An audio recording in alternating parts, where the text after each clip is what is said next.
এই প্রথম রক্তঝরা বক্তব্য দিয়ে সংসদ কাঁপিয়ে তুললেন এমপি হান্নান মাসুদ। শেষ পর্যন্ত দেখুন। বিশ্বাসঘাতকতার মূল্য এই দেশে আবার দিতে হবে আপনাদেরকে। আমরা রক্ত জড়িয়েছি বলে আপনারা আজকে সংসদে প্রধানমন্ত্রী স্বরাষ্ট্রমন্ত্রী হয়েছেন। আমার মনে হয় স্বরাষ্ট্রমন্ত্রী আইনের ব্যাখ্যা না দিয়ে সারা দেশে কোথায় কোথায় সন্ত্রাসীরা রয়েছে সেই সকল সন্ত্রাসীদের তালিকা করে তাদেরকে বিচারের ব্যবস্থা করা দরকার। আবার রাস্তায় নামুন, পতন হতে হবে। আমরা নতুন বাংলাদেশ আবার প্রতারণার রাজনীতি দেখতে চাই না।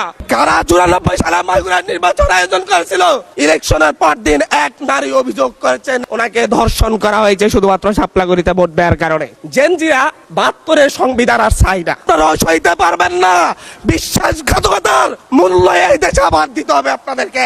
আপনারা যারা আপনাদের ভাইদের রক্ত জড়িয়েছে, খুন করেছে, খুনের মামলা আছে, তাদেরকে আবার পুনর্বাসিত করে আমাদেরকে খুন করার জন্য লেলিয়ে দিচ্ছেন। চট্টগ্রাম থেকে এক সাংগঠনিক নেতাকে পাঠিয়েছে অস্ত্র সহ আমাদের লোকজনের উপর হামলা করতে। ভোটের দিন সকালবেলা থেকে প্রত্যেকটা ভোট কেন্দ্রে অস্ত্র দিয়ে মহড়া দিয়েছে। 30টা ভোট কেন্দ্রে এনসিপির প্রার্থী, বিএনপি 2 জন বিদ্রোহী প্রার্থী সহ কারো এজেন্টকে ঢুকতে দেওয়া হয় নাই।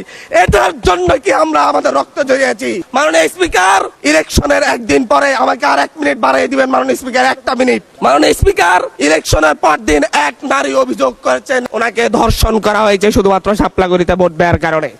1 ঘন্টার মধ্যে ধন্যবাদ মাননীয় সংসদ। আচ্ছা ঠিক আছে, 1 মিনিটের মধ্যে সংক্ষিপ্ত শেষ করবেন। 1 মিনিট। সার্কেল এসপি 1 ঘন্টার মধ্যে বলেছে এই ধরনের কোনো ঘটনা ঘটে নাই। আজকে 42 দিন পার হয়েছে, এখনো ডিএনএ রিপোর্ট আসে নাই। মামলা নিতে 3 দিন দেরি হয়েছে। সিভিল সার্জন অফিস তদন্ত কমিটি করে দিয়েছে, তদন্ত কমিটির রিপোর্ট জমা দিয়েছে। ভুক্তভোগী নারী জানে না তার তদন্ত রিপোর্ট কি এসেছে।